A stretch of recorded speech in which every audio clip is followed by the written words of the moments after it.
Welcome to the Broken Kingdom campaign, Season 2. The land of Atonica is much changed now that I, Moldark, reign supreme as a god. Lords and barons fight one another and murder mercilessly. I burn all I see before me, and bend the weak to my will. Not all is as it seems now. Meanwhile, in Berg, they attempt to stop me with their religion. They are fools. Welcome to the Broken Kingdom. My kingdom.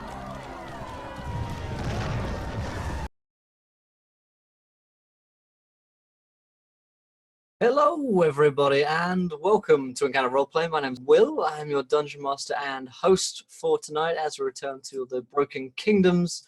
I have with me here Sid. So, hey. And the rest of our crew for tonight. So let's go around and remind ourselves who we are, what we're playing, and we'll do a recap of last week's session. So, over there I see a Mitch. How are you, my friend? I'm doing well, excited as always to relax from real life, play some D&D, get a little bit of reprieve, some escape, enjoy the Broken Kingdoms as much as one can, given that Will is the Dungeon Master. I'm, of course, playing Alex Telemus, the ex-advocate turned now were-goat, who is trying his best to lead this party in a coherent direction and do something to save the world, but we'll see how that ends. Yeah, let's see how that goes. Finbar, who are you playing tonight? Hello, I am Finbar, and yes, I'm Garen Stormforged, a confused, and currently rather sad man, going through a small bit of a crisis of faith due to his god kind of having buggered off seemingly, and another god pushing him on the playing field a tad. It's all a little sad, and now his friend, he's not having a good time. He's not having a good time. Josh, what about you, my friend? I'm good. I'm glad to be back. Not that I was here last night, but I'm glad to be back playing the Broken Kingdoms. It's cool to see you guys. Hey, Sid. And yeah, looking forward to watching our plans crumble and die, and probably a great many people who we care about. Remind why we do this again. Is this fun? I feel like this is fun. I like torturing you. I find it fun. So, scratch is an itch. Yep. Maybe not a healthy itch, but... And finally, Cord. Hello, I'm Mythomatic. I'm playing Algan Nalo. I'm a bit sick today, so if I am sassy or coughing or hacking up anything, it is because of that. So, I love that sassy was your first symptom. yeah, I'm super sassy. It's a sassy flu. It's awful. Like, they have stomach flus and they have sass flus, and this is one of those. But, how's it going, chat? How's it going, guys? How's it going, BTR76? Hello, my friend. Welcome. You are a gentleman and a scholar. The first of the day, might I add. Only 3 more until the next viewer decision. That's 3 more follows, guys. That's crazy. That is crazy cool. We also have, of course, as always, we have 25 retweets until our first unlock of a viewer decision. And we're sitting at 8 right now. So if my math is correct, it probably isn't. That's 7. No, it's not. It's math. It was 17. It Yeah, was 17 away. It's now 16 away. Nice. Awesome. Thank you. Math sucks. Anyway, so Mathematic is not a mathematics strong suit. Rule 1 of Twitch, don't do maths on stream. Ah, see? Always goes wrong. Or myths. Don't do myths on stream. The Cord can't counter one, so that's his problem there. Exactly. With the maths, so yeah. Thank you so much to BTTR76 for following. Welcome, my friend. To the adventure, you're a gentleman and a scholar, sir. What a way to kick off events. So let's remind ourselves what happened previously on the Broken Kingdoms campaign. So guys, go around and see what you can remember, and I'll try to fill in your blanks. Cool. How rude. Oh no. Okay. Yeah. So the first bit was myself and Kane, and I'm still not entirely sure where Algin was in this, but I think he was nearby. Legged it in a different realm, maybe. Being shepherded by my friendly angelic axe dudes down towards the market area, where we attempted to commandeer. Well, I say commandeer. We attempted to collect our paid-for goods. For which we were trying to speed it up, yeah. Yeah, drastically overpaid. To discover they were loaded on giant-ass turtles, because Will is a demon in human flesh. So we sort of moved them along. Algin appeared with a bunch of fairy horses. Garen promised the slaves freedom and a place with his people if they could. The Oxenhold people, still a weird pronoun game. If they could move, if they got the stuff there, they took the horses and ran to go save people, because Alan then decided to mention, oh yeah, by the way, giant exploding wolves. Whoops. And yeah, we proceeded to ride, put what's the horse equivalent of pedal to the metal? That? Stirrup to the flesh. That'll do. Right? Or off your tongue. I guess flank, maybe? Whatever. That. Straight out Peg to the leg. And towards where our friend Alex, at this point a giant goat man, was battering the shit out of the front lines, and said wolves were exploding and turning soldiers into big, ominous, dark clouds that weren't weather. Yeah, someone else. Yeah. So we had a bit of a melee. There was this line. It was kind of a raiding party. It wasn't a large portion of the orc army. There was this raiding party of these orcs with the sort of black tattoos of Moldar controlling them, riding on these giant wolves towards our sort of group of travelers, which is mostly refugees, but we did have 2,000 or so warriors sort of outfitted to fight that we were trying to preserve as well. They put up a bit of a defensive line to try and stop this charge of wolves. Turns out these wolves were fucking explosive, and the minute you killed them, the orcs, the minute you killed them, they would burst into this sort of destructive black miasmal cloud that started to gather above the battlefield. So every time one of these things died, it would explode, taking 2 or 3 of the soldiers with it, and then drawing their sort of blackness up into this larger cloud that was building. Alex wasn't really tracking this. He was kind of in a mad rage, given that he'd just grown 2 sizes and was sort of charging headlong, so he was sort of battering back and forth. At one point, Algin was riding him.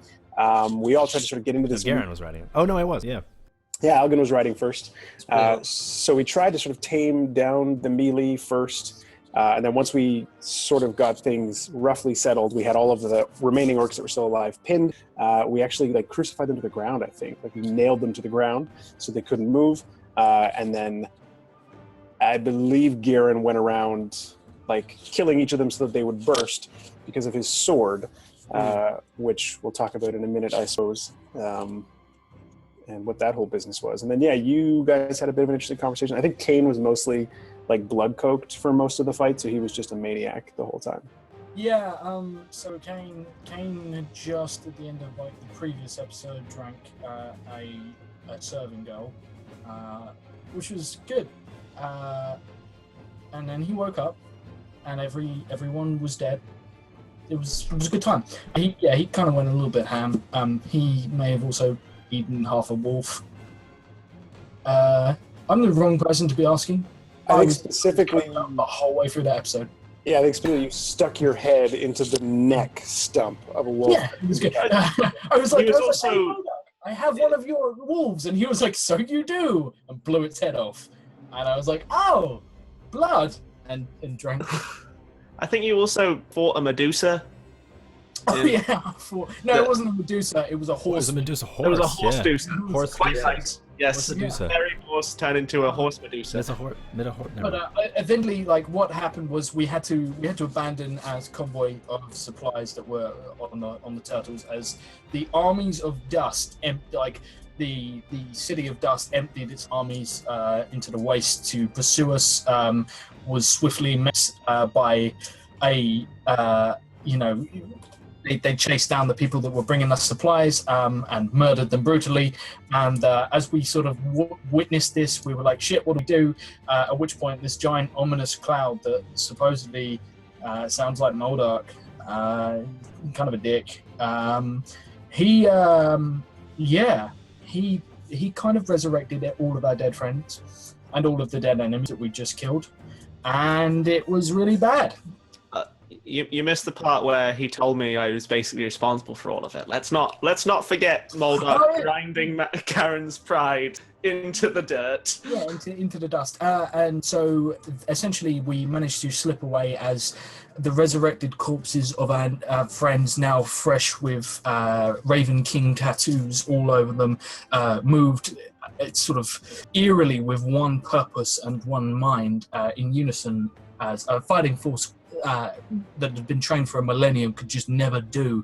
They were so sort of in sync, and they look more like a boy band than I look like a boy band today. It was terrifying. They just all marched in unison and went to fight the armies of dust, which gave us some time to escape with what was left of our ragged convoy.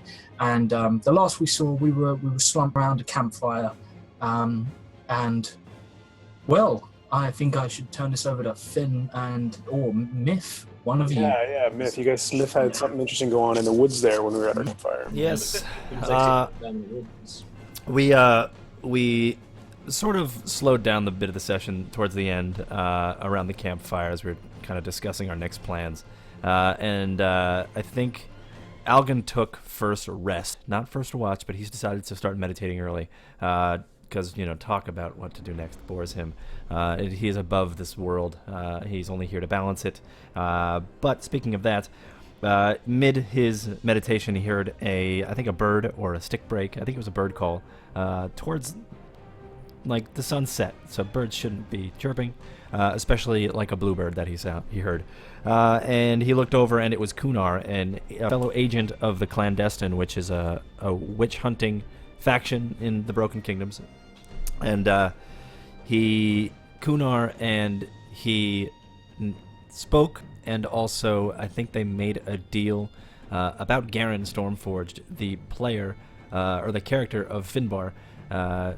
Algan has been following and keeping tabs on Garen, and now Kunnar is here to make a deal with Finbar.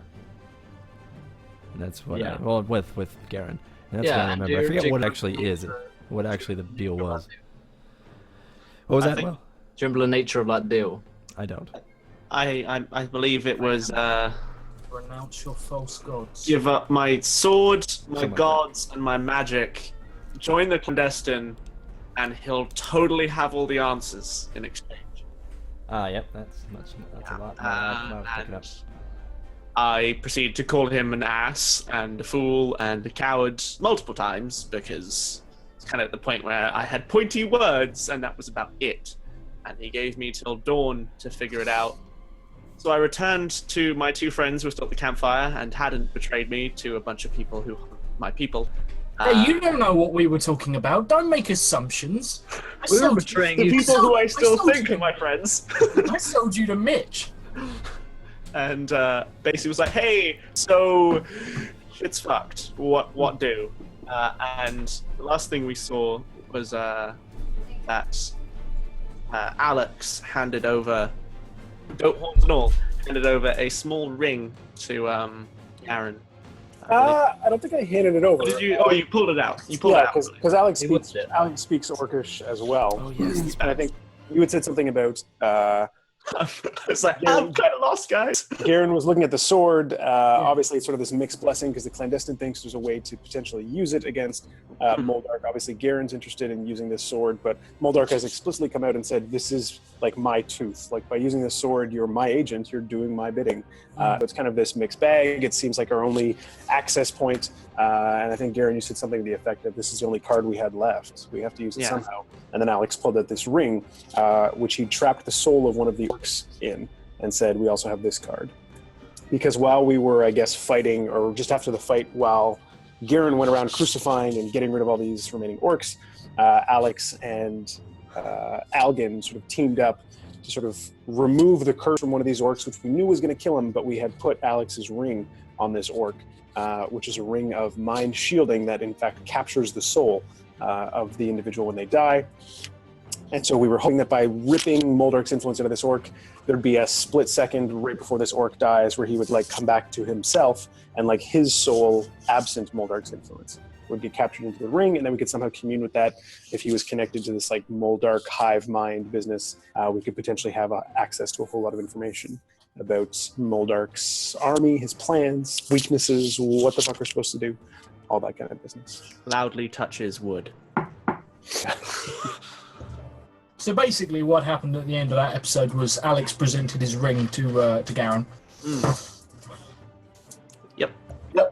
Open up the ring, let them have a good look. So I guess that's where we'll start, actually. Maybe a little bit after that particular incident.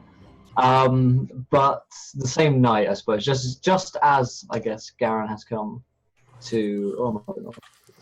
Just as Garen has come to the... Change the microphone. The realization that he has got a choice to make, and he's come back to the party, and just as Alex has presented his ring, because I guess at events here we can't necessarily just skip straight ahead 6 hours because there might be lots of conversations needed to be had in this time. So I guess I will kind of hand over to you guys. You're back in the camp. The refugees are kind of, thousands of refugees that you're taking with you are in camps around you, but you're alone amongst yourselves. I think Captain Herbert is also there for reference if he needs to be spoken to. Or he might have actually gone off and done some tasks, but for this, he's around.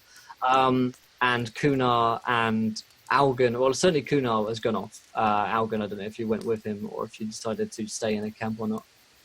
That night is probably too awkward for Algan to come back. He's probably going to meet up again on the hill in the morning. I think that was what we said, was that, Garen walked back to the campfire and Algan walked off with his, with Kunnar. But Mitch and Josh, didn't you two want to have a conversation? Yeah, Josh, did you want to Garen roll that out? strolled in. Bro. You were super keen at the end. So at the end of last session, while Garen and Algan were interacting with one another in the woods, making this sort of deal or offering this deal to Garen, Josh and I were having a conversation in character, in text, behind the scenes, which got pretty intense and pretty heated. And Josh, I think you were keen to role play it out because this is just everyone's gone. It's just the two of us at the campfire. Yeah. I feel like this particular scene might be set just a little bit after, where like Kane and Alex have been having like a deep heart-to-heart about essentially about the state of the general world and everyone around them and everything that's going on and just how fucked it is. But at the same time, like how we've got these really. It's those like 6 a.m. drunk conversations. Yeah, this is it, mate. Like, and after like a little while, like maybe everyone else has done the sensible thing of like, you know what, we should stop talking shit and go to sleep. And Kane's like, nah, bro, I got some knowledge for you. Like, let me fucking tell you some shit. And yeah, he turns to Alex and just says, Alex, I have a request. I will say for this, like, I'm going to try and roleplay this actually drunk because Alex had a rough day, so he probably would have been drinking until 6 a.m. So he's pretty, like... I'm gonna say, like, Kane is, like, he's not drunk, but he's got a lot to process, and it worked in a sort of... He's intoxicated, but it's mainly, like, he's on the come down of, like, much amount of, like... much amount of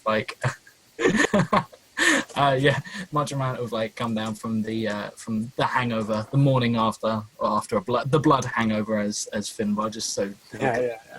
And yeah, I say right.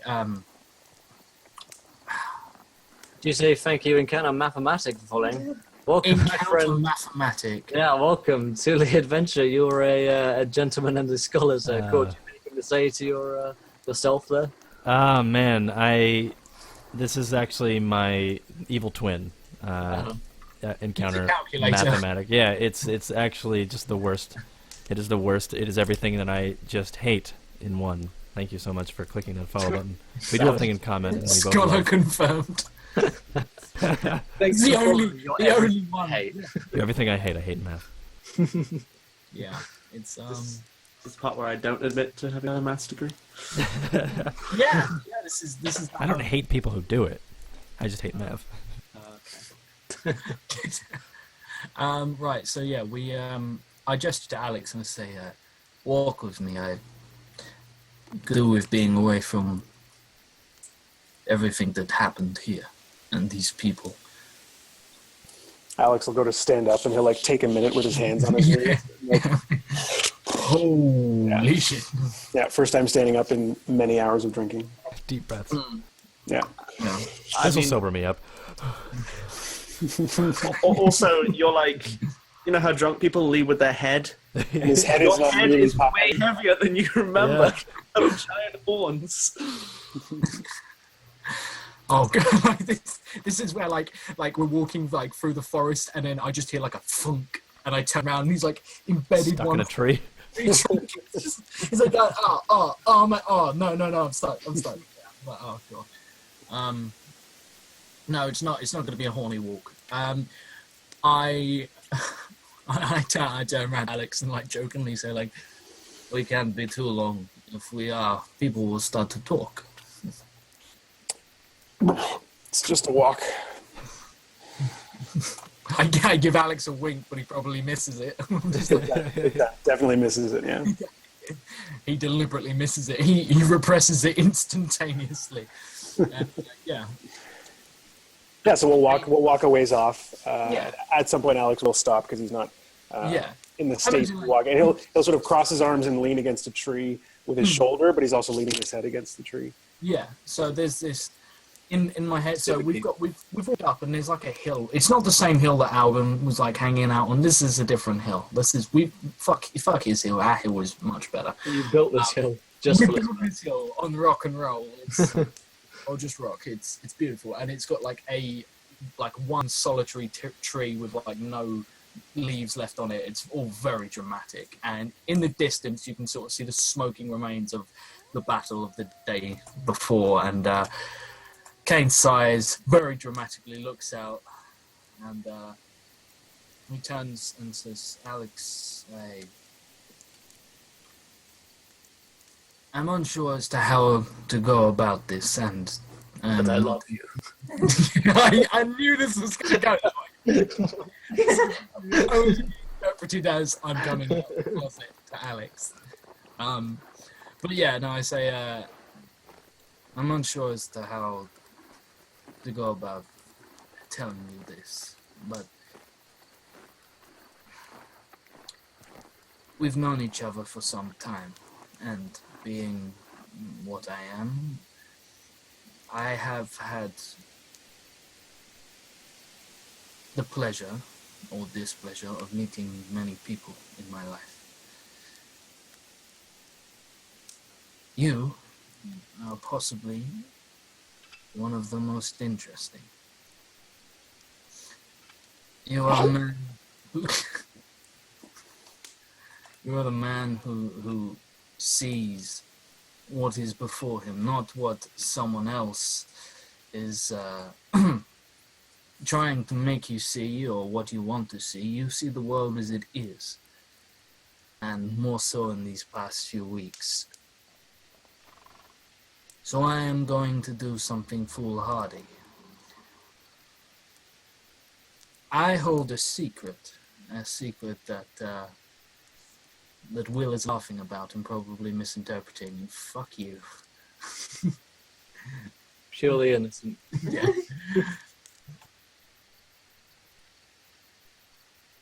My name was not always Kane Hollow. Obviously, like everyone else, I have a past. But I once went by a different name. And maybe one day I'll regale you of the tales of my first coven and all the events that transpired and the many adventures I had between now and then. But The most pinnacle and important happened 200 years ago, when the clan first came into power. I was head, elder, as some referred to me, of of some of the most ruthless vampires, or half vampires in our case, in an entire region. And, well, we, we were set upon one night by the clan. We were reduced from 56 to 13 in a single attack. I won't bore you of the details, but they had us running for near 15 years. Until one day, we made the mistake of crossing a coven of pure-blooded vampires. We struck a deal with them, with their elder, and, well, we've been under her protection ever since. We work as their informants in areas outside their territory, and up until now, this has been fine for me. They offer protection for my brethren and people who are of my kin, but recent events have forced me to reconsider something, because now this secret threatens to endanger you. And you remind me of my brother. So, there's no easy way to say this, but I misled you all. To a degree. And Alex will try and sort of stop you there. He will have taken many sobering, deep breaths during that, given the gravity of what you're saying. He'll put a hand on your shoulder and say, seems all of the friends I've together in the last few years are not without their secrets. You know full well I've defended and stood up, pleaded on behalf of, and genuinely pledged myself to murderers, merchants, noblemen, tax evaders, straight brigands, all sorts. You know, I've seen the world as far too complex to judge one way or another. I know you're here. I know we are here. And I have a sense that what we're facing is enough to keep you with us, at least until it's dealt with. What if the secret that I'm holding is something we are inevitably going to come against? And it has occurred to me in recent nights when, I suppose if I was mortal, you would say it kept me up at night. But I did not tell you that Kia Bleak was our best chance simply because she has experience fighting demons.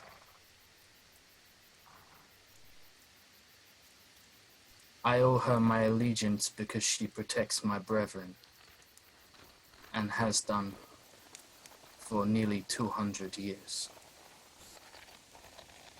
Which begs the question, why is Kia Bleak, the Baroness of Bleak Redoubt, still alive? One thought springs to mind.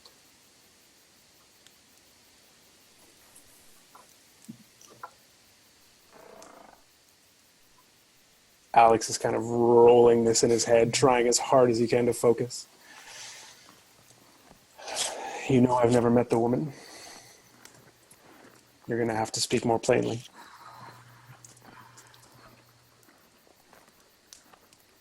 I'm leading you to the best military force that I know. And I genuinely believe she is probably the one with the most experience in fighting these abominations. But I'm also leading you to my coven. For Kia Bleak is possibly the oldest vampire, pure-blooded vampire in all of the Broken Kingdoms. Alex is gonna anxiously feel at his horns on his forehead and sort of where they go into the back of his skull, and he's again still getting used to his new aesthetic features. And again, having rocked a nat 1 on his knowledge of the dynamic between lycanthropes and vampires. He doesn't know much, but only knows enough to be anxious, I suppose, about the dynamic they're supposed to have. But he'll sort of take a deep breath and maybe try and step forward past you a little bit onto the hill, looking back towards where they've just come from. And he'll say, well, friend, if her actions in the Underdark are any indication, then the extent to which she is not akin with the rest of those in this world, the more common folk, which I suppose I no longer fit into as a class, she has some care at least for herself. And I think you can agree with me that this threat that we're facing is far more than just a threat to the farmers and the women and the children of these plains. Do you think that she won't even see reason to band together? I have no doubt that Kia Bleak has every intention of surviving this, and I have every reason to believe that she has no reason to ally with Moldark, to the best of my knowledge, although one does not simply chat with an elder as powerful as her. It's not like I know her every dirty secret. I mean, I'm not you. And he gives you a sly wink as you've accumulated quite a massive stake. And he says, but one thing I can be sure of. A woman like Kia Bleak protects the world because there's no point in ruling ruins. And you cannot have dominion over the dead unless you are a god. Unfortunately. So, I give you this knowledge as a gift. Mainly for 3 reasons. 1, you remind me of my brother, and I find it quite an endearing trait, and hopefully you don't go the same way he does, because, well, that's a story for when I'm feeling a little bit more clear in the head. The second reason is because I believe it is endangering every single member of this party and everyone we travel with. But the third reason is quite simple. When you grow to be nearly 750 years old, you grow bored. I can predict what most humans will do. You're all backstabbers. You are all greedy and all of you want the same thing. But you have proved me wrong on several occasions. So I am curious to see what you'll do with Secret. And just to make things more interesting, if Kia Bleak ever finds out that I revealed this, 13 lives may be forfeit. Sleep well, friend. And then you lurk away into the woods, I imagine. You vampire away. Yeah. Levitates away. Yeah. Cool. Well, if you're levitating away, Alex won't try and stop you. Cool. So you guys, do you guys return to camp later in the night? I'm guessing you go back to the campfire. Alex will probably stay up and ride out his drunk and not sleep. So I can take a level of exhaustion for the next day, but he's got a lot to think about. Yeah. Okay. So Garen, what about you, my friend? Yeah, I think a little before dawn. Whether there's anything Garen particularly wants to do overnight. I think actually, like overnight, before we get to the hill at dawn, I do want to have a chat with Alex and Algan. Not Alex and Algan, Alex and Kane.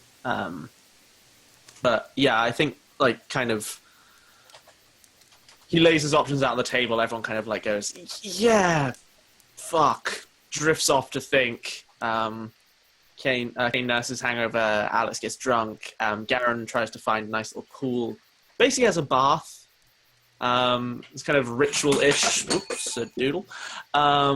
Yeah, semi like ritual-ish thing. And like, I don't know, it's an aspect of his religion or whether it's just a kind of calming process. But yeah, Tet like pulls out all the dust and crap he's carried out of the desert with him. Ready to face his face whatever comes tomorrow morning, a new man. But yeah, I guess the next thing is I think the scene might be that we see Alex like stagger back, pick up a canteen of water and pour it entirely back, and then just the rest over his head, and the camera refocuses, and you just see Garen like sitting there meditating. It's like, friend Alex, feeling any better? That's a relative concept, I suppose. That makes one of us. Are we ready to talk to your... Actually, have you told me that thing lets you speak to an orc? All I've said was we have this card left, and I think that's all you saw. Algin knows exactly what it does, because Algin was there. Yeah.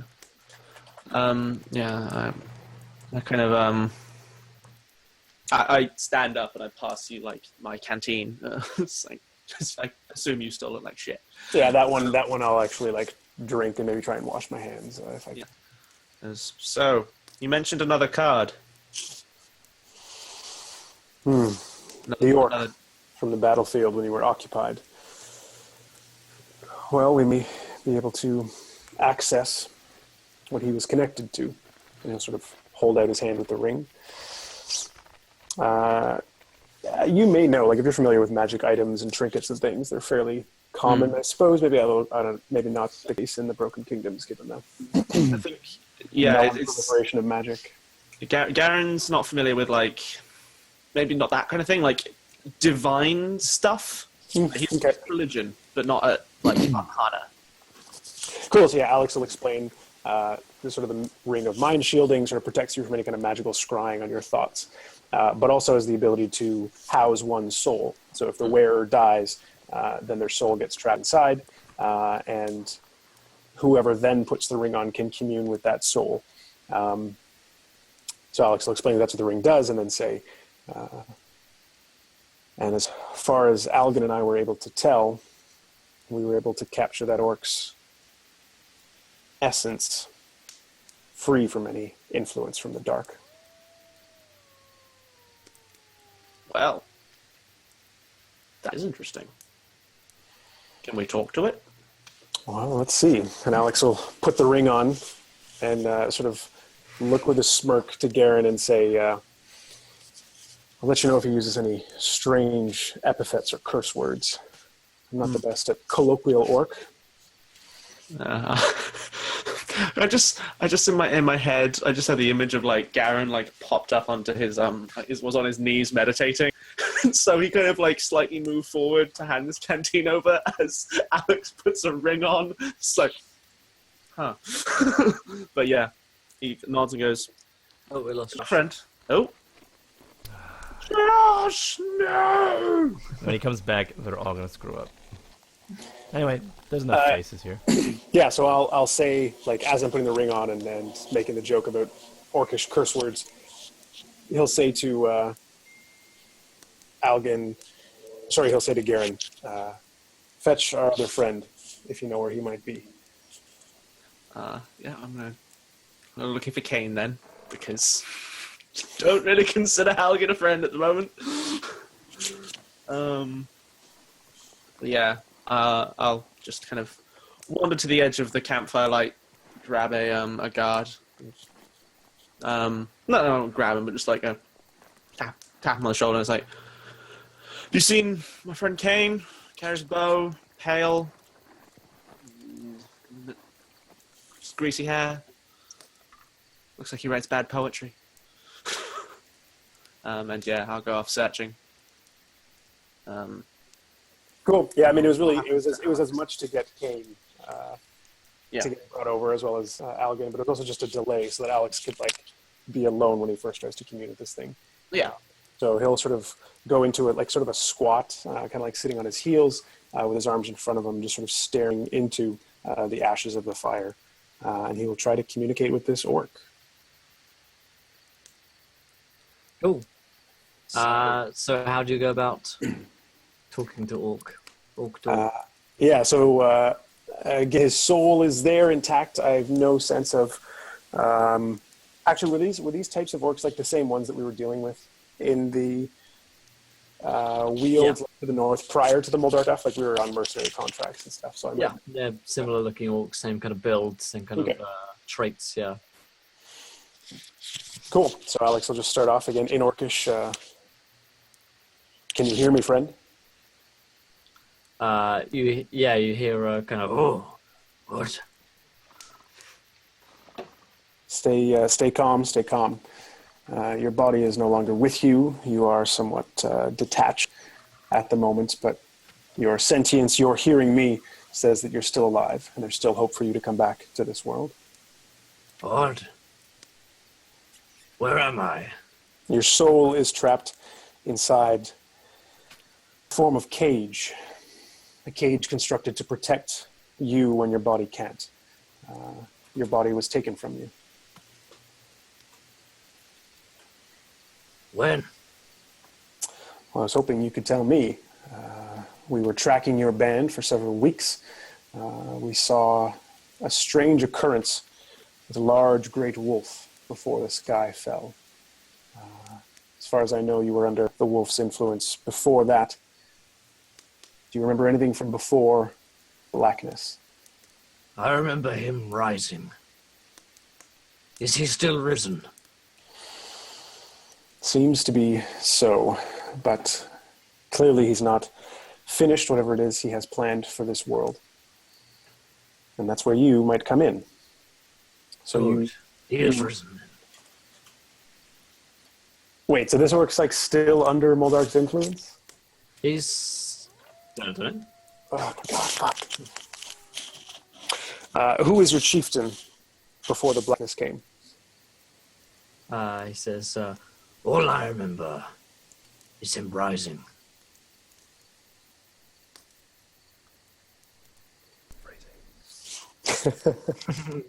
It was great. And he rose when the sky fell. Yes, I was there and survived it with very few, unfortunately. But you were moving quickly across the plains. You were chasing a band. You moved through a town that was already burning. A town that was burning and that was absorbed by the blackness, by the cloud. I remember now. And after the town, you moved on. You headed to the next great fortress, the great fortress of Oxenhold that you and your master were to take.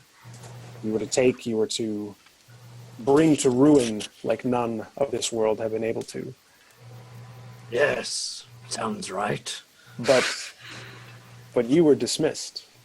You and your company were not included.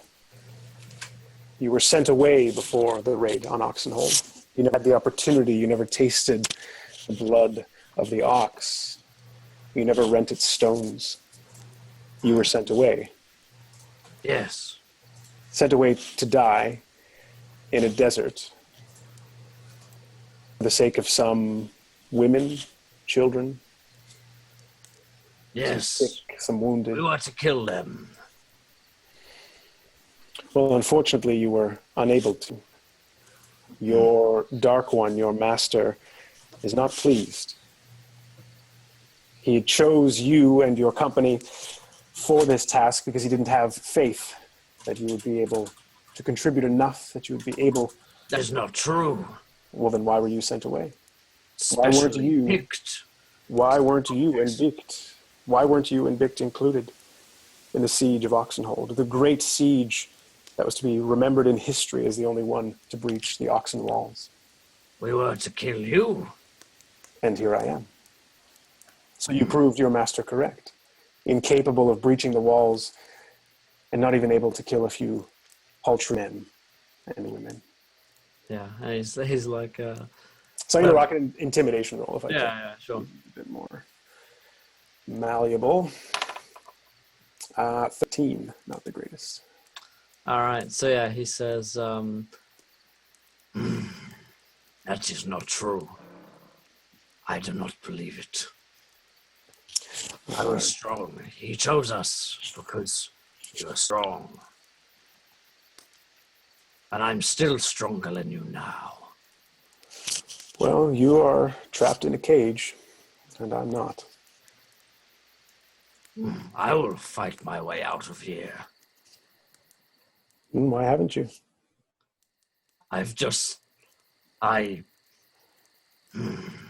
Why am I speaking to you?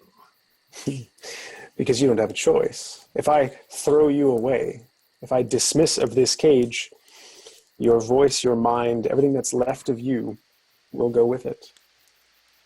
I mean, your body has already failed you, as your master predicted. You're really so eager to throw away what's left of your mind. What is it you want, human? I'll give you your chance to prove yourself against your master again. Give you the chance to slay me before him, even in hand combat. But we wouldn't want your master to miss it, to think you enlisted aid, to think anything other than you are deserving of another body, another form to serve him in this world. So we will need to meet one another again in body before him. You wish to meet the master. I am as interested in an audience with him as you are. He says, I cannot organize. The master calls and I answer. Yes, but you know where he is going.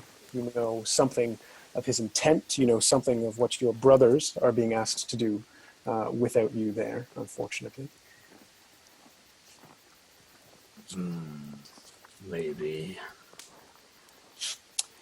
Tell me what you know about your master's plans, where he intends to be, where he intends to make himself known to the rest of the world. All will fall before him. I have no doubt. We But went through the northern cities,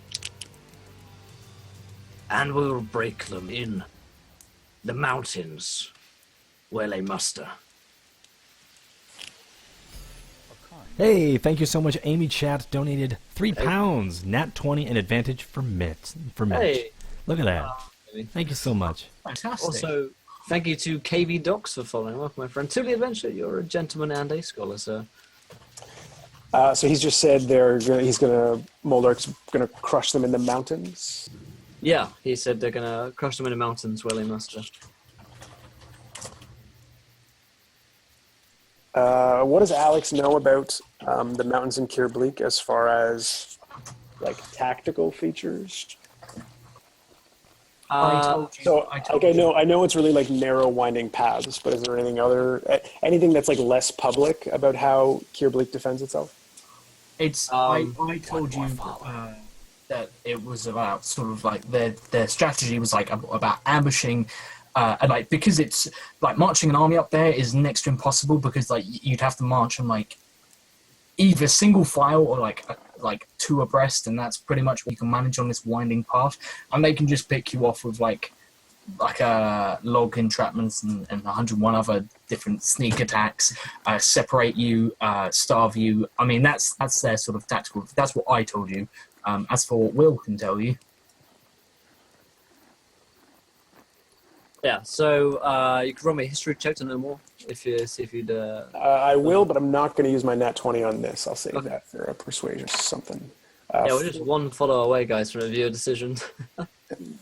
14, and then my history gets a +5, so 19. Cool. So, yeah, on a 19, all you'd have kind of read, other than these kind of winding passages and stuff, is that her troops are so disciplined, and there are also kind of, you know, sort of folk tales about the fact that they can't be killed, and that the mountains themselves fight for Keir Bleak, and so you know that starting avalanches is a pretty common technique to just like destroy thousands of soldiers in one go. Cutting off supply trains, that sort of thing, is very easy as well. Okay. Okay, how do I say this properly?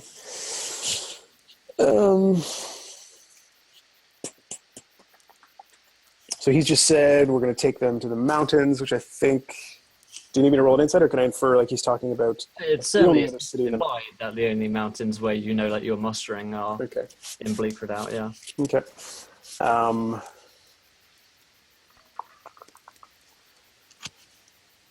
right. Alex will say the mountains, then. Yes. To face the one who was just underground. What? Underground? You know of the recent war. The war with those below. Ah, the Dark Ones below. And you know that our fortress in the mountains came down from their peaks, down and entered into the depths, the darkness below, and well, they returned, and the Dark Ones are no more. Ah, maybe. I remember not. And your Dark Lord, however risen he may be, doesn't know about the secret tunnels that lead up the mountains? He says, Lee, the master knows all. It was he who orchestrated your demise below.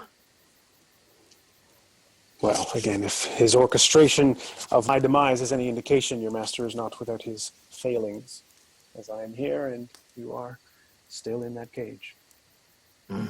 I am not the master. You cannot cage him. Well, no, but I spoke to him, or a friend of mine did. Good. He will crush you soon. Now, leave me. Alex will sort of like fiddle with the ring, but he's going to keep it on for the moment. We'll say at this point, the rest of the party can be coming back potentially. Yeah, sure. Just as we built this city on rock and underscore follows. Thank you so much, my friend, for following. Welcome to the adventure. You're a gentleman. Scully says, what happens if I do this? Well, I have a viewer decision, which means you guys get to decide anything which happens in our game. Let's see if there are any mods around. There are. One of us. That really bugs me, the fact that it doesn't finish. It's really sad to me, but I'm like... Mostly on rock and blank. Yeah, rock and underscores. And fill in the blank. Yeah, so you guys get to decide anything which happens now. So the prompt or theme for this one, let's have a think. Okay, it has to have to do with the sword and what on earth happens to Garen. So if you guys don't know what this is, Garen, Finbar's character, is about to make a big decision as to what happens with this sword. And so, you know, the sword devours souls. Hey, Sydney's mum. Mom. So, ideas in chat. What happens next? What happens about this sword that eats souls? What happens with this member of the Clandestine who's interested in Garen and Algan? So throw no decisions. We'll put them in a straw poll. The most popular one will get voted on, and it will... I will give you an opening for this sword to do horrible, terrible, weird things to me. Or maybe wonderful, nice things. Maybe you decide that I now have complete control over it and its powers, and I am thereby a god. That'd be nice. No. Can one of you guys do the straw poll thing? Like order something if you're not in sync from there. Let me get us. Cool. Going. I'm okay. I'm back. He's alive. Also, Kane and Garen come back at this point. Yeah. Okay. Yeah. So we stroll back over. Having like eventually track down Kane, staring off into the darkness. Well, I say darkness. I think Garen is kind of realizing that like he's wandering around and is realizing, wait a second, it's not actually ever dark at the moment because we always have this constant blue light hanging around of where Asgard hit our planet. For some reason that's kind of digging in at the back of Garen's head. But he'll drag Kane back and it's like one last conversation before my date with some bald fellas and a traitor. Okay. You guys walk up and Alex sort of stands up at the campfire. He takes the ring off and he'll say, "Friends, I'm not sure if this card is trump this time round." Not very cooperative then? Oh no, fully cooperative. Seems the Dark One's influence preceded his black magics. These orcs were turned to his cause before they were commanded to do what they've been doing. Religion is a mighty opponent. You'll get like a genuine, like non-smiling, just a long stare. Garen is like full on like this is the funniest I get. Does Kane speak Orcish? Just like Alex would probably know at this point if we've been hunting orc and stuff.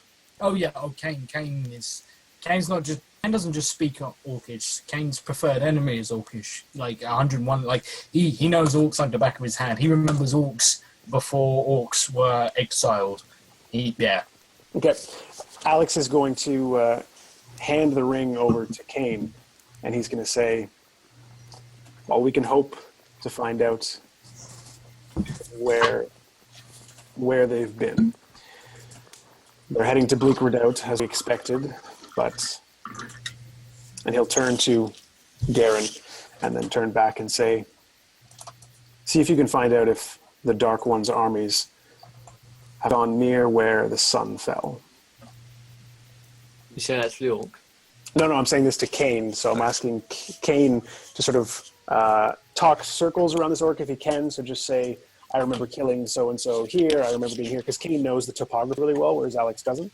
So I'm going to give the ring to Kane and ask Kane to sort of like try and talk to this orc as far as getting a sense of like what landmarks has the army passed, and then if Kane can like trig that in his mind as far as whether the army has actually gone near the fallen star. Okay. Cool. In which case, I am going to. It's port, I swear. It's bloody poor. I will drink your port. It's Caucasian. Yeah, cool. I take this. I take the ring, and I have 2 rings. It's pretty cool. I have the ring of hiding from my wife, which was gifted to me as an engagement gift, which I am wearing in real life. And there is, it's Cranbridges. I'm so hardcore and manly. Thanks, Sid. But no, we. So does it now drink? We're drinking Cran. Okay. Cranby. I am going to, I'll take this ring, and I'll probably sort of like step away from like the majority of the party, just because I imagine like hearing people talk in Orcish is probably putting everyone on edge and morale. Oh well, it's mine, actually. So. Oh, epic! In which case, I'm just like cool, and I put it on, and I'm like.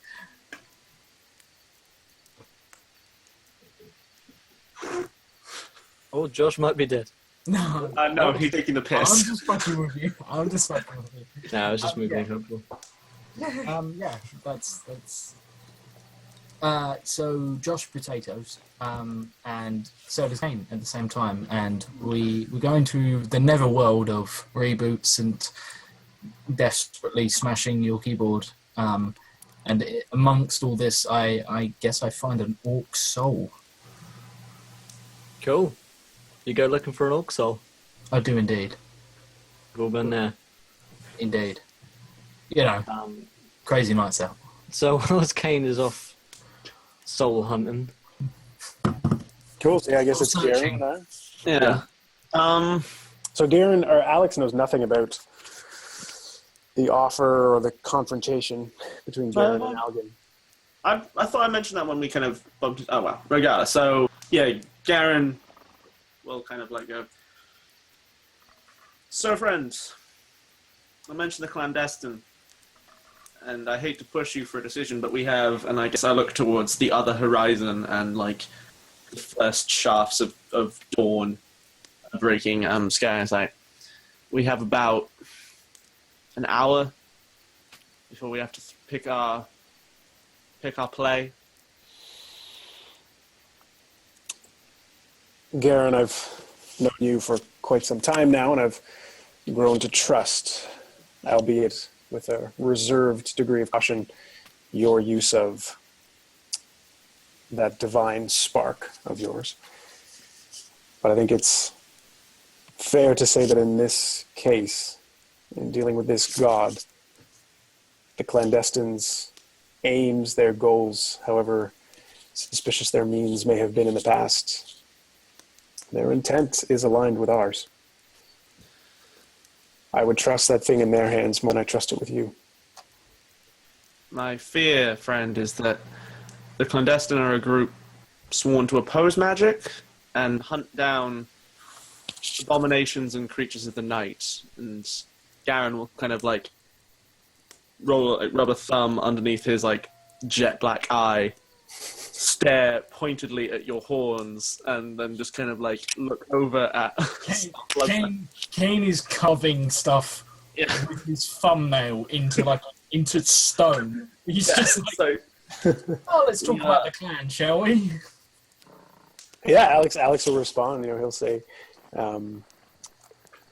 your fears are well founded. That's not what I mean to say. All I'm saying is, you have now faced two of them. I've known about Algin for a few days now. Okay. I interrupt you at this point. No, that's not a casual thing you just drop into the conversation. Half vampire. Kane stands up abruptly, knocks over a tree stump that he was sat on. It was still in the ground, but he knocked Yeah, it was still rooted. Fucking what? And he looks at Alex with fresh eyes, and he says, Your special eyes. You knew we were traveling with an agent of the clandestine. As of our evening soiree with one Shigaru Shalub, yes.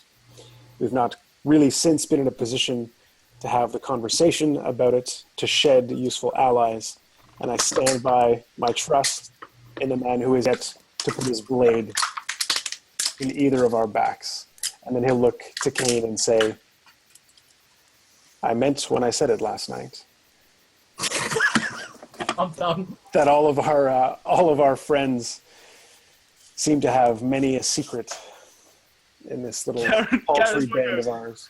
Garen was going to go, so secret vampire, hiding identities, mysterious traitor who's been spying on me for months. I'm slowly finding out I'm the only one who's trustworthy in this group. I turn to you and I say, your sword whispers to kill us all in your sleep. And you've known that since I found it. I haven't lied to you. I am the only one here. Oh, shit! has- Yes, no. Okay, I take that entirely back. I Yeah. say, you have a sword that leeches life from everyone around us, including our friends. Kane, I saw you eat a woman. I see. Amazing. Alex, I mean, Alex if will, we're gonna like, get technical about this, like, we're gonna fucking nitpick. What the fuck? Alex is gonna bend down and like What's the last time grab you washed? the sword. He's gonna grab the That's a sword. quote. That's going to go well. Kane, I saw you eat a woman. Alex is gonna sort of shout enough as you guys are like bickering about who's worse, and he's gonna reach and grab. He's gonna grab the sword. He's gonna grab the sword and like stab it into the ground, but like holding it firmly in front of him. Obviously, that's gonna do something to him, but he is gonna look left and right and say, "Just because I'm the only one with the luxury of having his strange affliction appear on his brow, doesn't mean we all don't have much bigger things to worry about." Well then, I'll say my piece. Where I see it, we have three options. One, we throw our lot in with the clandestine.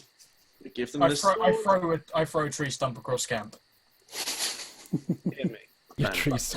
Like this is not even Kane like joking around. He is fucking furious right now. Yeah. We throw our lot in with the clan. We hope that Kunnar is in any way an honest man, that he has a plan, and that his idea of me joining up, enlisting, is not just adding one more person to his dogma. But honestly, my thought is if they could stop Moldark, the Raven King, they already would have. They wouldn't need... His tooth? You don't feel this changes things? Kunnar claims he fights gods for a living. I don't understand. And they're not exactly a group that stoops to fraternization with the enemy. Well, I understand at the moment is they're scared. Alex is gonna... Alex, okay. A second option, we follow through with the same plan. We ride to Bleak Redoubt, but the walls of men have not held well against Moldark's forces at that point.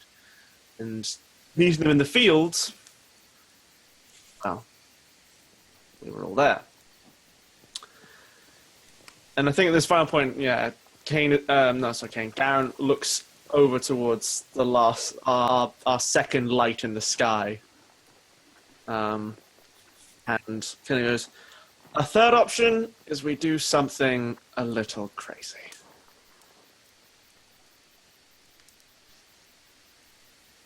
The Raven King brought the gods to Earth.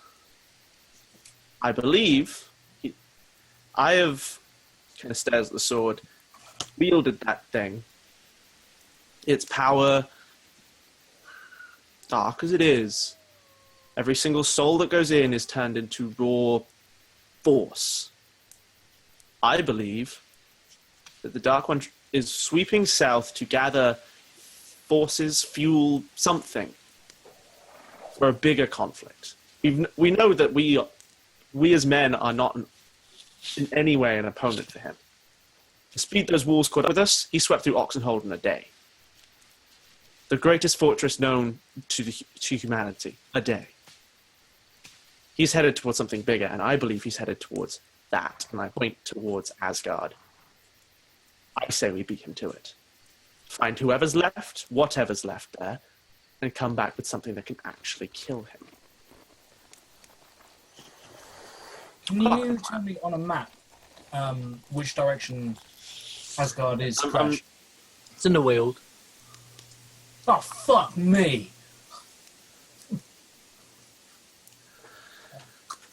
Right towards death, gents.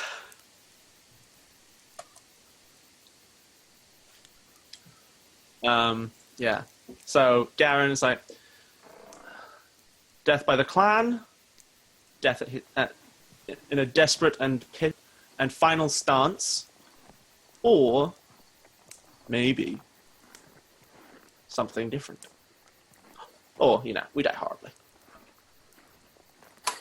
Alex will be staring into the sword. Will he have just heard the sort of incessant, like, can we kill your friends? Is that just sort of on loop when I'm holding this thing? Yep. You hear the sword saying, as you pick it up, hi. Yeah, he's not going to be engaging, just what's in the background. We're pretty good friends now. So you want to swing me? Swing me right towards his neck now. Yeah. Right in there. You should swing into his neck. I'll take his sword.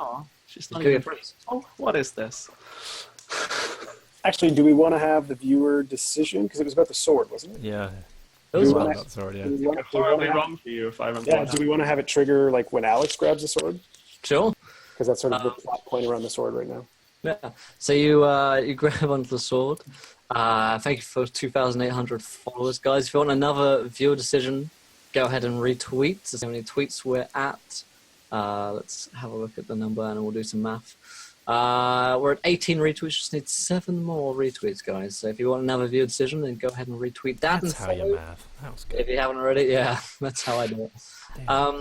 Every option is kill your friends. Pretty much, Liam. You grab the sword up in your hand, and the sword kind of like, that looks like I've got enough cells now. You see the kind of similarly to before, we saw Garen kind of channeling the souls through the sword. You see, like, coming out of the sword, this kind of dark black energy, and it begins to kind of form up into this just silhouette of a woman, basically, which begins to grow and kind of mold probably Sydney. out of souls into Oh my god, it's Sydney's. Oh my god, it's Sydney's character.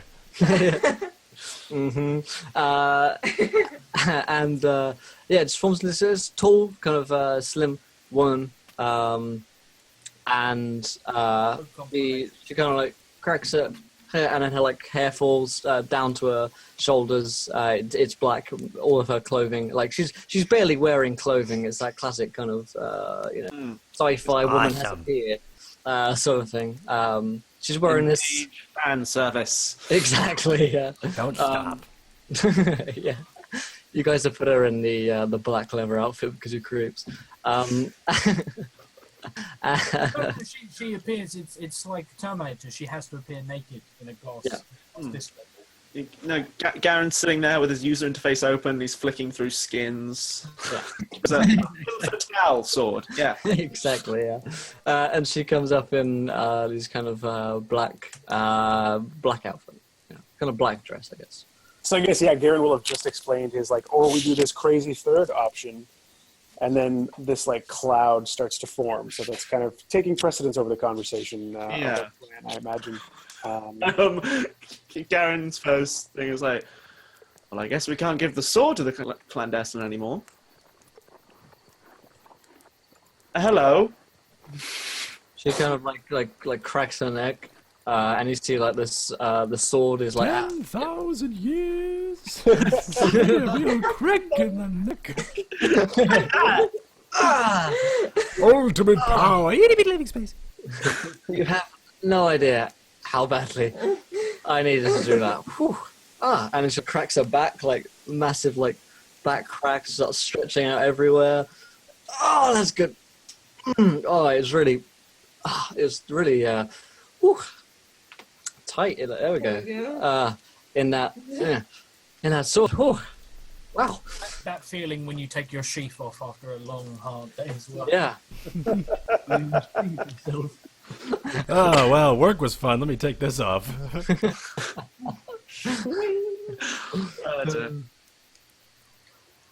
Hey, right. So, do any of you want to be my friends? Because I've got this sword, and Does she have a sword? yeah, she's got a sword in her hip. Oh dear. I should, and she kind of takes this off. So I should befriend some of you guys, and then I could kill you with the sword. If I'm right in remembering who you are, you're already late. Well, I've been in the sword a few thousand years, but I don't think I'm late.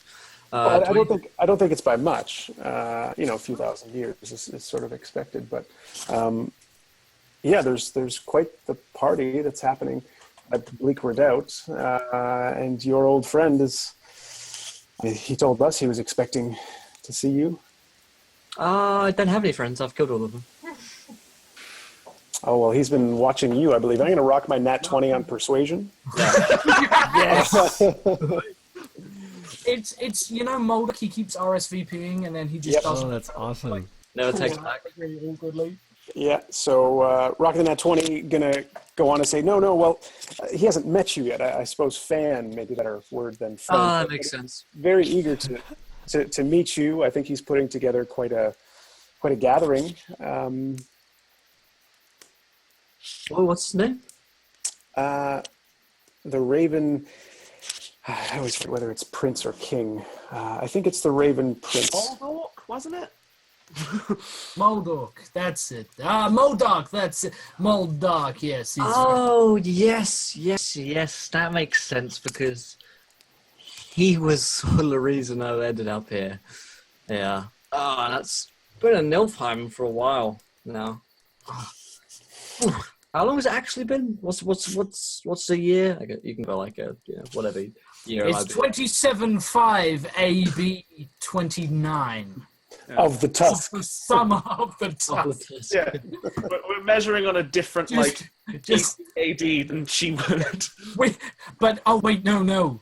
Oh no, daylight saving. Okay, no, because of heaven hitting Earth. Yeah. Okay. Carry the one. I just want to say, Mitch, I don't think I've ever had such a fierce love for you than right in this moment. That was fucking ingenious. I've never thought of it in a million years. She's like, oh, okay, that means, it's not been, oh, wow, it hasn't been 1,000 years. Whoa, time flows differently in Elfheim.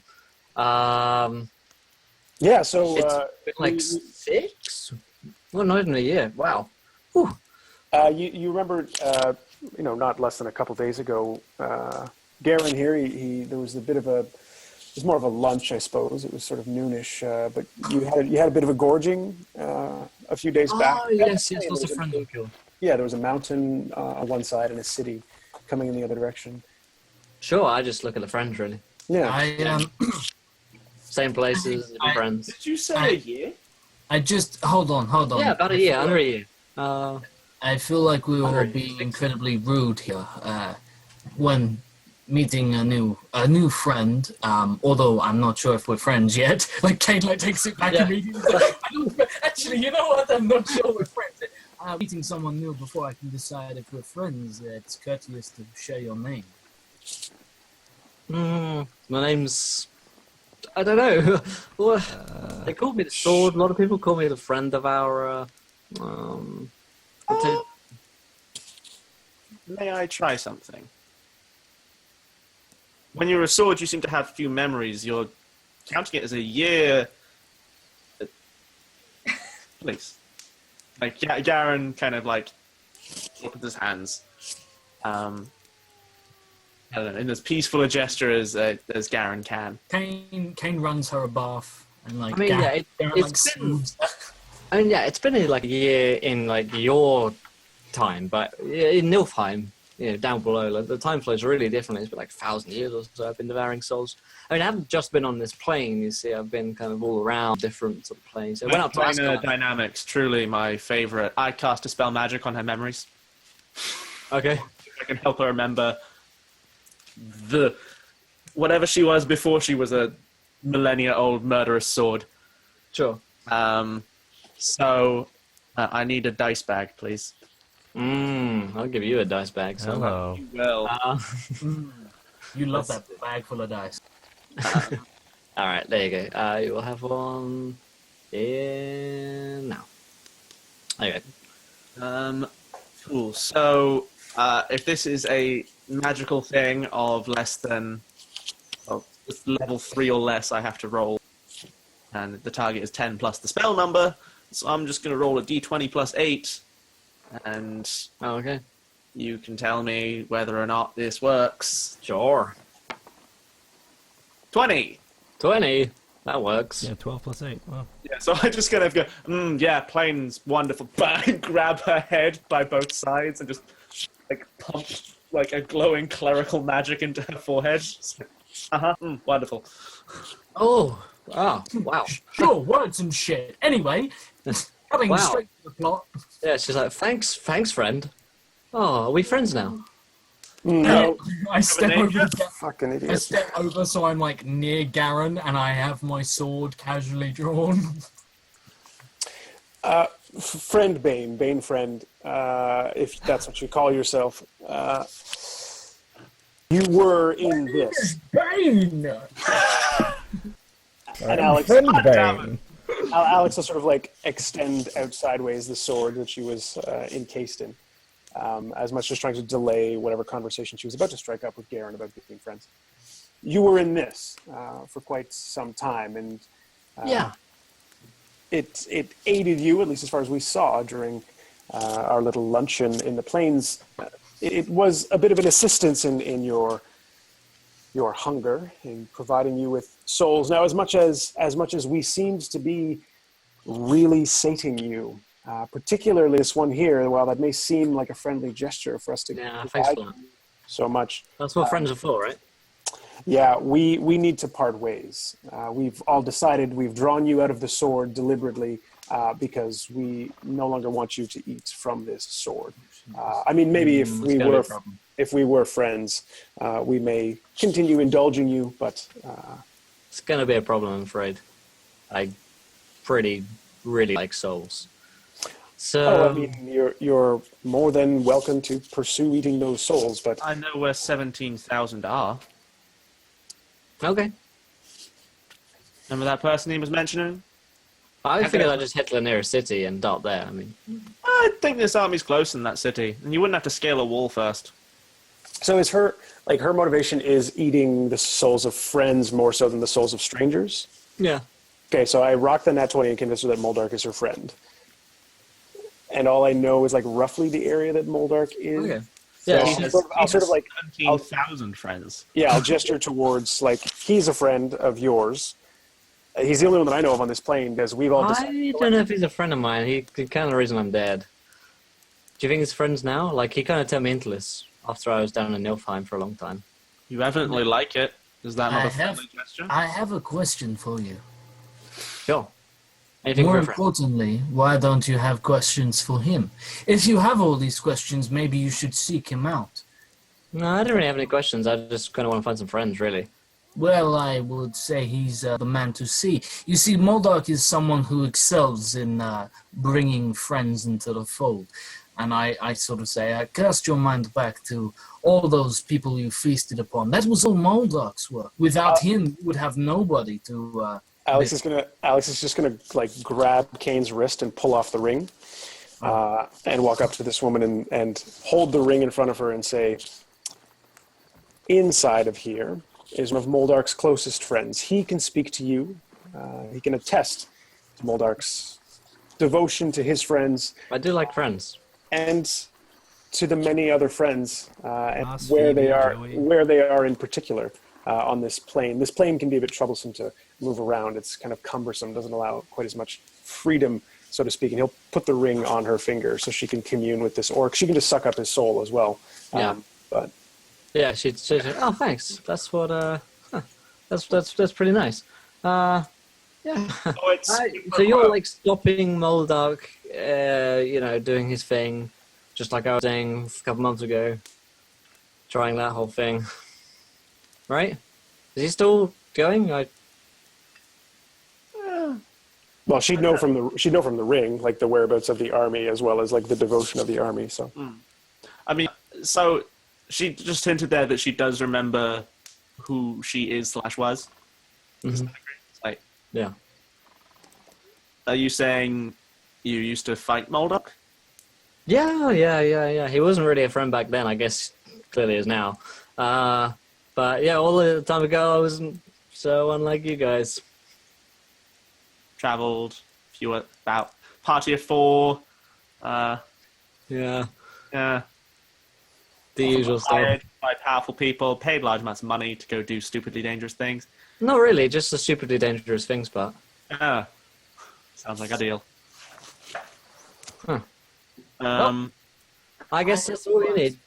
What exactly brought you to your unfortunate end if you were questing against Moldark? Wait, say that again, Josh? What exactly brought you to your unfortunate end questing against Moldark? I while didn't they really have this conversation, I'm just going to poke Alex and say, hey, pen and paper. Just you and me.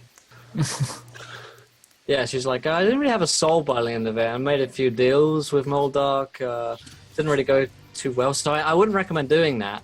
because this is kind of where it ends up with you doing eternally having to eat people's souls. But thank you to Alders6 Avant for following. Welcome, my friend. To the adventure, you're a gentleman and a scholar, sir. So yeah, don't make any pacts. Don't worship Who it. in their right mind would make a pact with such a creature? Never mind. Alex is going to be lighting a pipe at this point because he's just kind of given up on this conversation. There's so many different tacks that are being taken, and he's just glad that we're not friends and that this thing is not going to try and kill us. And he's going to extend his pipe. Yeah. So Garen finishes writing his little note, which if it ever comes up, I'm going to write it down if it ever comes up. Yeah, he folds it up. It's like, as we're not friends, do you have a name yet that I can refer to you by? Or should I just keep calling you Sword? I'm just going to think of a good name. Are there any good names? What you'd call a friend, basically. I would call her Kaylin, but spelled with a K. Kaylin. I feel that's the only way to spell that name. I don't really like that name. No, you don't like that name. Yeah, I fucking hate that name as well. Yeah. I'm agreeing with the Sword. Here, as we're not friends, we gave you information, so you do us a favor. When you see Moldark, if you get that far, deliver this from us. No, I'm just hug him with the sword. Oh my god, fuck, Dave, we're trying to do so many different things, this is killing me. I want to send her to Moldark, and I want to take a letter with me, and I want us to not think we're her friends. That's my goal. That's fine, but did she put the ring on? Yes. Yeah. She did. Yeah. Did she, immediately just, take that soul No, like a she's shot? just playing it at the moment. Okay. I tried to put it on her finger to say, talk to this guy, he knows about Moldark, your friend. Would she have let me put the ring on? Yeah, she'll put it on. And her thirst for souls doesn't cause her to just, eat the ring, the soul that's in the ring? Not immediately. Okay. I don't know. Do we have soul vision? Can we tell? Sure. Does it light up or anything? If she drinks the orc in that ring, then she is going to get sucked into the ring. That was the plan. But I guess she's not hungry. She's having an internal conversation with him at the moment. Okay. She wants to become friends first. She's peckish. So I guess seeing as not friends, I can head off. Go talk to this guy. You don't smoke, do you? I don't know. Do I? Yes. Try this, and he'll extend his pipe. Okay. He'll remind that it's terribly bad for you, so that you don't think we're friends. He'll extend his pipe. All right. She takes it. He's just trying to buy time, hoping that she'll just drink the soul. Throws the letter at Sword. You want a letter? Delivered? If you see Moldark, Sign that too. Delivered. that's exchange. Okay. We do you a favor, you do us. Do you mind if I take this? Thanks. Right. Takes a letter. Got a ring. Which way? I guess I'll talk to this guy. You need to head north, back to the Weald. I hear orcs are fabulous traveling company. Great. I give Garen a look, and I'm like, well, it can only be an improvement. Yeah, you go from traitors halfway to orc, you get fun, and then the other half must be amazing. Nah. But She starts heading up. See you later, friends. Won't miss you, Sword. Oh, What's the status of the actual sword? on a hip. Oh, she took the physical sword? Yeah. Okay. Where's my fancy magical item gone? Oh well. Oh no, she has. Yeah, her sword just on a hip. Yeah, she's walking away with it. I say we don't try and take back the Sword of Moldark. I think you should get that pipe back.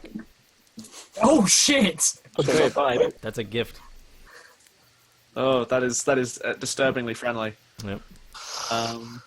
Can we, I don't know. I don't have any tracking magic. I do.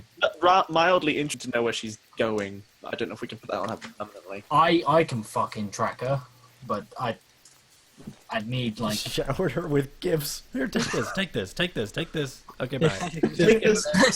We're not your friends. Here, take this. Here. I'm have some of this. sorry. I'm sorry if the presumption was that a creature that has been cursed with a need to devour souls, if they were given a soul in a beautiful cup, would not drink that soul. Yeah. But it was just funny because each of you gave her an item. That wasn't I believe we were getting rid of her from our immediate presence. Yeah, I was going to say, like, I know that we're not viewing this as a win, but let's be reasonable here. RP wise, it was awesome. The crazy, You the fucked crazy yourself. fucking mental half-orc who is currently going through an existential crisis, who had a sword that was encouraging him to kill his friends, has lost a sword that grants him unbelievable powers and tries to kill his friends. I haven't done Why are we seeing this as a bad thing? All right. I'm fucking happy. Regardless, yeah, she wanders off. Yeah, she heads off. She's communicating with the ring in order to find more souls to befriend and eat, presumably. So the positive takeaway is that may delay / encumber Moldark's army. Mm-hmm. Hopefully. That's Let kind me of know like if she does actually manage. That's the lesser positive. I was hoping that she would get trapped in the ring. So that we Maybe she will after she finds the army. Yeah. She's kind of using it as a beacon to find them at this point, I guess. Yeah. So at this point, I guess Herbert is just always like available. Yep. I think this next conversation he should be a part of because he's in charge of the refugees as well as. I mean, I'm going to point out we've been chatting for a while, and we already fast forward to dawn. Garen has an appointment he really can't miss. And yeah, he can. Yeah, I mean, so as far as your anxiety about the clandestine and Kane's like sense of betrayal from Alex having known for like 30 hours, all of which time was spent either running, being chased, or fighting. Like, There was an opportunity when he opened his soul to you, and you were like, one of our friends might be a member of the organization that merged. It's like, okay, you told me a thing, now I'll tell you a thing. in all fairness, though, your secret was the lesser of two evils. I'm marching our entire army into a coven of vampires who I don't really trust. And you were like, one of our friends maybe doesn't like magic users. And I'm like, I can't tell why. which includes me, by the way. Like I'm equally. I know. Absolutely. Yeah. I think as like. Probably as like Garen goes to like his impending doom, Kane just takes a moment to like sort of glance over at Alex and like angrily grumble like, sorry. Yeah, I mean Alex's only point, and like for the sake of moving on to Herbert, or so that we can get Garen's meeting with Algan. Like, Skagus, thank you so much for donating £1, 11 pence. Can I give Sid some inspiration? Well, I demand I can, and I did it now. Winky face. She's just gone to sleep, actually. She's really jet lagged. So Inspiration takes Inspired dreams. She said she misses us. Yeah, Alex is only Skagus, thank you. like 10 seconds. Really, really firmly to Garen as well as to Kane is that he doesn't want to hear anything else about the clandestine. Our petty, like material plane conflicts between factions are nothing compared to the fact that there's a god walking around the earth trying to destroy everything. So yeah, I agree that like fully knowing, and Alex sort of like puts his horns behind this as far as like weight, because he's like, I now know that I am equally at risk as you are because I can't hide these anymore. So this isn't coming from a position of I'm going to be fine if the clandestine decide to turn. This is coming from a position of the clandestine are pledging to any degree to help try and investigate how to deal with Moldar. Then we let them do that.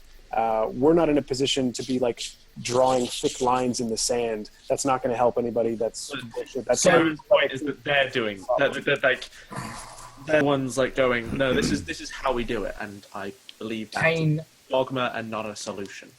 Kane takes everything Alex has just said into account, and this is what he sort of means by like Alex is slowly coming to see the world as it is, as opposed to how he wants it to be.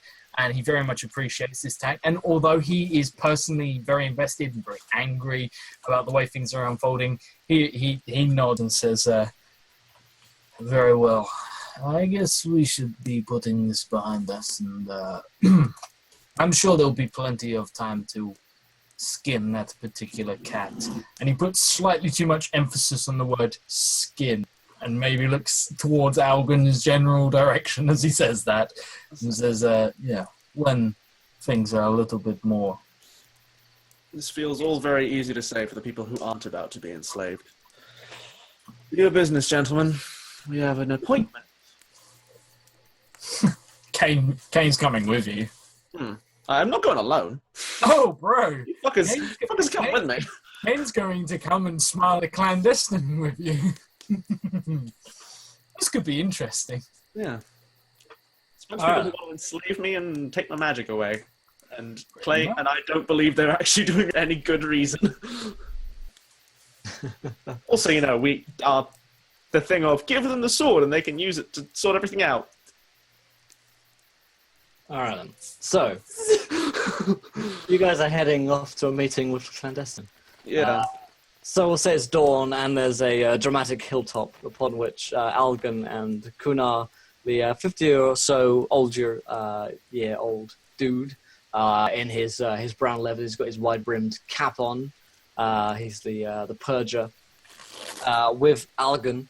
And you guys, the sun is just rising as you're walking up this hill to meet the two of them. The camp is just starting to break, and Herbert would ask if he's allowed to join. In fact, he would be like if he's wanted. Alex will say pretty definitively no. He'll tell Herbert to start preparing the soldiers and the refugees for the road ahead. The refugees, wherever we decided, I don't really want to get back into that huge debate on where they should go. Wherever the refugees should go that's not Bleak Redoubt, if possible, send them in that direction. Spare as few of your fighting men as possible to make sure the refugees have the best shot of getting there. I think it's just my collar. But for him to prepare the soldiers, because they're heading to Bleak Redoubt, I need to be heading there quickly. So he's like, no, we're going to talk about something. We need to see where we're going to go, but you need to be getting everyone ready to get to Bleak Redoubt. Sure thing. He'll head off and do that. Yeah. So the group of you guys are heading up the hill. Yeah. So I guess Garen will lead the charge. Alright. And yes, kind of stride out. I just Weak dawn light, cresting the hill. This moment has come to me in a dream. Can I just say, I'm not sure if this translates to the Americans, but there's a band called Royal Blood and a song. There's only one American in here right now, actually, so you don't need that plural. Yeah. Oh yeah. No, I'm talking to chat as well. I would never throw you in with that lot, Mitch. Yeah, good save, John. Indeed. But I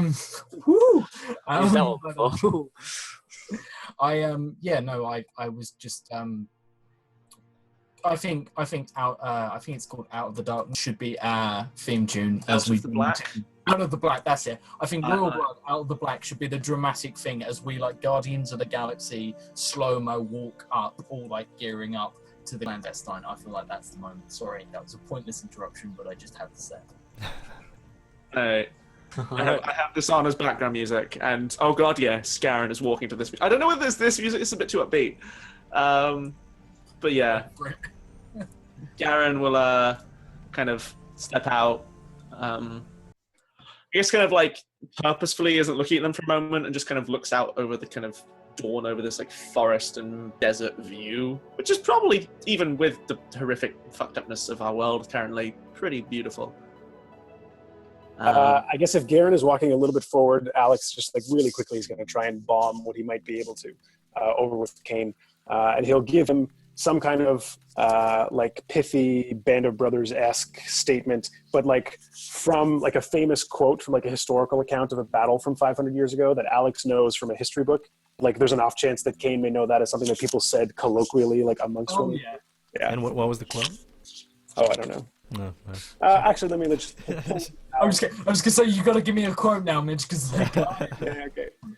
Yeah, so we'll say because I didn't know how old you were, I just knew you were like old and like suspected that you were a Damphir. Now that I know, because last night you said you're like